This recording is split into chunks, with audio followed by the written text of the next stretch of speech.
I'm ready. Okay. I'll call the meeting to order. It's Tuesday, January 19th, 2021. It's now 6:33. We'll go ahead and get the fiscal court meeting started. If I can have Cherish call roll. Magistrate Humphreys? Present. Riley?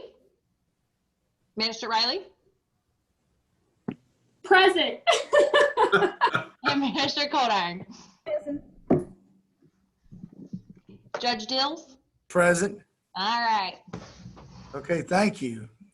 First item we have is approve the minutes. Present for a motion to approve the minutes of the regular meeting dated January 5th, 2021.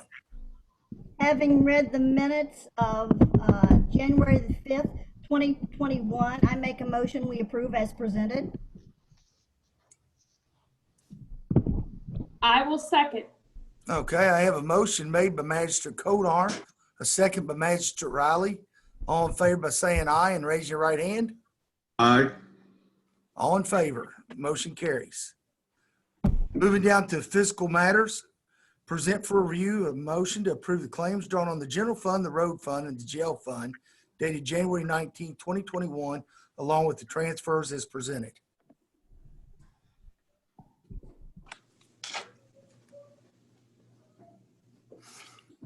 I make a motion to approve the claims presented this evening along with the requested transfers dated January 19th against the general fund, road fund, and jail fund.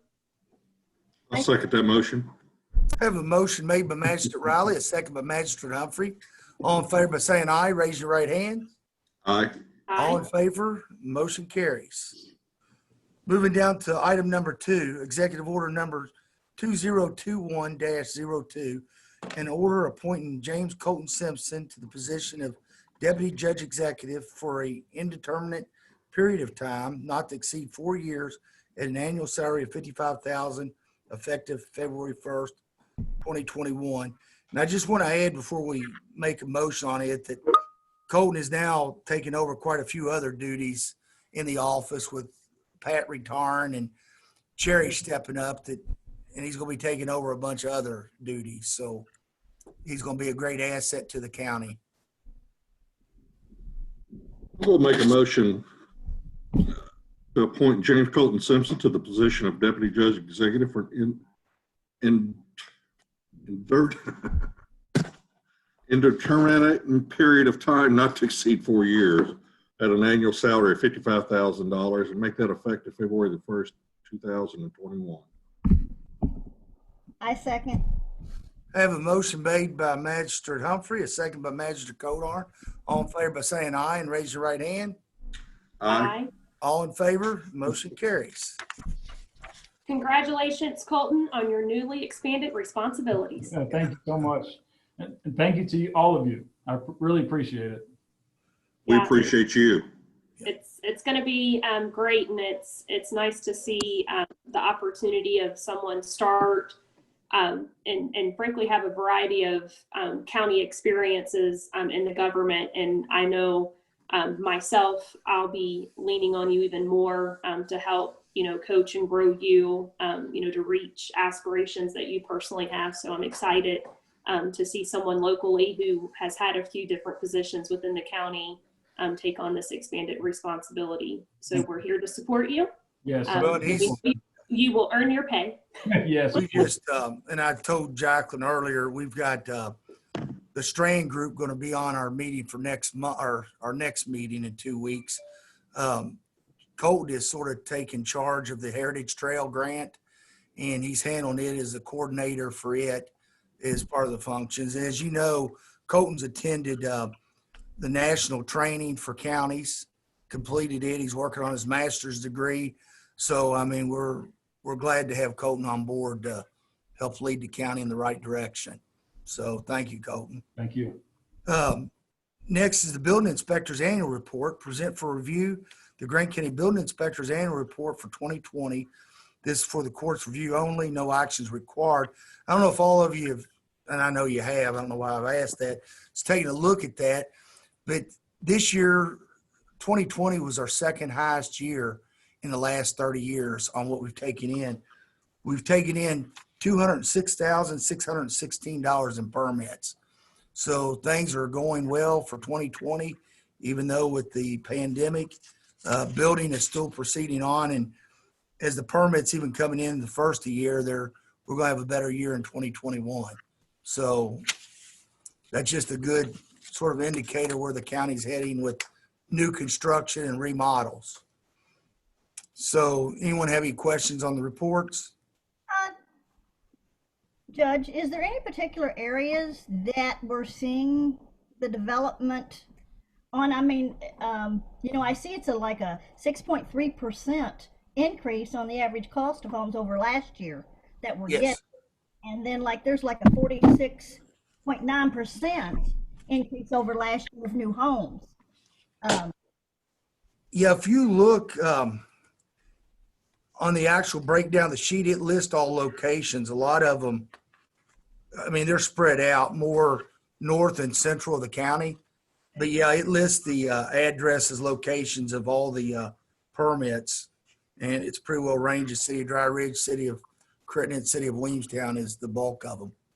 And Chuck, would you say, I would say like in the industry, as you think of this pandemic in the major 5 to 7 big hub cities in the United States, I had heard a lot of folks are looking to get out of the big cities per se. And as long as there's accessibility from technology, I think rural communities such as ours will continue to see folks being attracted to the area just because they want a different quality of life. If you look down at the breakdown, there's a lot of high-end homes being built. And it's amazing because building costs has tripled.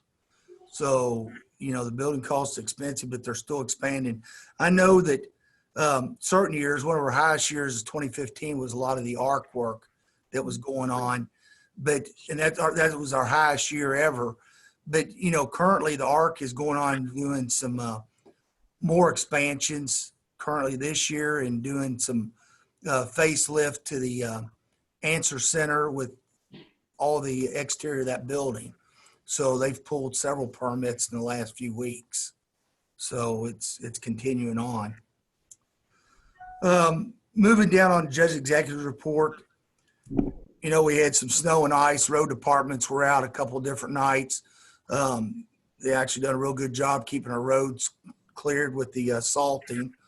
And the other thing is I'll be in training the next 3 days here at the office with the transportation cabinet. So I'll be getting some training there. I think besides that's all I really have to update on. Moving down to reports, animal shelters reports, you have that with you. The jail reports, even with everything going on with COVID, he's still maintaining about the same numbers. County prisoners may be down a little bit. I didn't look at last meetings, but county's 37 and the state's at 180, total of 217 in jail, with him isolating and quarantining the ones that have tested positive with no symptoms really, and the ones that were exposed to the ones that tested positive. So Mike and his staff is still doing a great job to maintain the safety of the inmates and the staff at the jail. Sheriff's reports, I talked to Brian today. There's nothing major to report on with him. And you have the road department supervisor's reports. Moving down to item 2, present for magistrate reports. We'll start with Roger. Do you have anything to report on? Just been out running some roads, looking at some complaints. I had 3 different people actually hit up today. One of them was on Langsdale Point, talking about that road. His main complaint is he said it's never was truly completed. It was a base coat of asphalt put down and never was a finished coat or top coat put on 18 years ago. Which road was it? Langsdale Point. Does that sound familiar? It's off of Alexander Road. Very nice homes. Mount Zion area? No, down here in Crittenden off Alexander Road, off of Lebanon Road. Okay, so more off the. Yeah, towards around Bullock Pin Lake. Never even heard of the road. Yeah, it just kind of, all joking aside, it's one of those that it's a super nice area. So you never hear any problems there, so you don't know where it's at. Yeah, So, it's where there's some new houses down on the right. So it's Yeah. gravel today. it is actually a base coat of blacktop. Yeah. You know, it doesn't look horrible compared to a lot of other roads that we got. But, you know, again, it just looks like base coat was put down and the finish coat was, top coat was never put on top of I it. think what's I on don't know there, who the about 5 developer houses. was there. Is there about 5 houses or so, Roger? Is it there more There's now? probably more than that now. I think there's like 10 or 11. Okay. It's pretty well filled up. I think there might be 1 or 2 lots left open. That's it. But all of them are upper end homes and real nice neighborhood, real nice street. The next complaint was on Case Lane on how bad a shape it's getting in, and it is. It's getting in real bad shape. This is a Case Lane on the north end of Crittenden, not Cason Lane, but Case Lane. It's getting in bad shape. I reported that to Steve as well. And then last was Rainbow Drive, you know, in the construction zone where they're working on the dam is real bad. But that whole the whole length of Rainbow Drive is getting where it's breaking up and, you know, settling in the mud and so forth. And Roger, to update you from our conversation earlier, reference Rainbow, I have got a phone call into the guy with Fish and Wildlife. Good. So Good. he's the point. What I had down was the point of contact for the construction job. Good deal. If you've never seen the project that's going on there on Rainbow Drive, it's absolutely it's amazing to me how much concrete they have put into this thing on this spillway project. It's something that you would never think would ever come to a place like Greene County. It's a phenomenal project. If you go to Google Earth, it's actually on Google Earth now. And, it's a pretty cool project, and I don't know when they're going to be done. If that guy calls you back, Chuck, could you find out what their time or is there? Yeah, I'll check back with what his timeline is. Because I think some of the people down there are starting to get, you know, when I went down there today, actually, I had to wait because there was a tractor trailer on Rainbow Drive in there delivering construction material. And that road was never made for tractor trailers. So that guy was having a pretty hard time getting turned around. Well, and this is the gentleman that talked to in the beginning, because we were going to pave that spot from the slippage right there. And he said that asked us if we would hold off, that they would continue to keep it gravel. And they've actually had been doing a good job. Oh, so yeah. You know, that area there where the slippage is fine. It's right there where the dam is. Okay. That area right there is where it's really bad. It's down to mud now, and it's pretty rough. So, okay. Yeah, I should hear back from him by tomorrow. Yeah. Other than that, everything's going good down here in District 3. Been to a couple of the council meetings down here, and everything's going smooth with them. And that's about all I have. Okay. Magistrate Codar? I don't have too much more in the area, just a little bit of update on COVID. I checked the numbers today. Looks like Greene County, as of today, has had 16 cases. 222 are active right now, and we've had 1396 that's recovered. I know I hear a lot of the basketball teams around have had some contact with COVID, so I know Pendleton County's had to, one of the referees had COVID, so they had to stop that session, and a lot of those kids are quarantined. So, and as our kids get back in school, I hope we don't see a rise in it, but you know, I'm sure that's probably going to be expected to happen. I hope not. Anyway, that's about all I have. Okay. Magistrate Riley? Steady as she goes, sir, with just constituents expressing their concerns with some of our properties and non-compliance with county or city ordinances.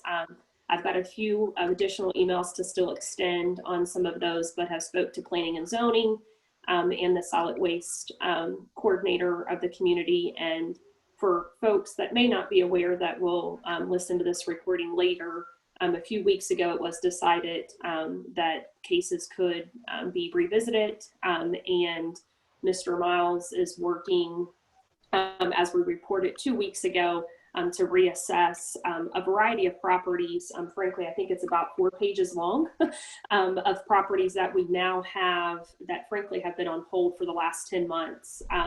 And so the blessing, the green light has been given to reissue non-compliance correspondence to certain individuals, and then a whole nother, process within the planning and zoning for any of those issues, people living in campers and those types of things. I feel like one phone call comes in and then here comes another one. And so just being that liaison, those are some of the top priorities that I've been following up on, and that I'm happy to see that we can make some further progress on addressing some of those. I think sometimes citizens probably think, has anything been cleaned up over the last year and a half or so? And as I step back and look at the list, there has been, but I still think that we continue to have some of those properties that are more visible that need to be addressed. And I'm optimistic in partnership with you, Judge Dills, and with the county attorney at planning and zoning, and with Brian Miles, that we'll continue to make some progress in some of these areas. Okay. Well, thank you. Moving down to citizens address. Do we have anybody on that wants to address the court? If not, we'll move down to adjournment. I just want to remind everybody our next meeting will be Tuesday, February 2nd, 2021, 6:30 p.m. We'll be doing it by Zoom again in February, and I'd say definitely for the whole month of February we'll be doing by Zoom, and it may go into March until we get out of the red. But with that being said, I need a motion to adjourn. Make a motion, we adjourn. A second. Motion made by Magistrate Humphrey, a second by Magistrate Codar.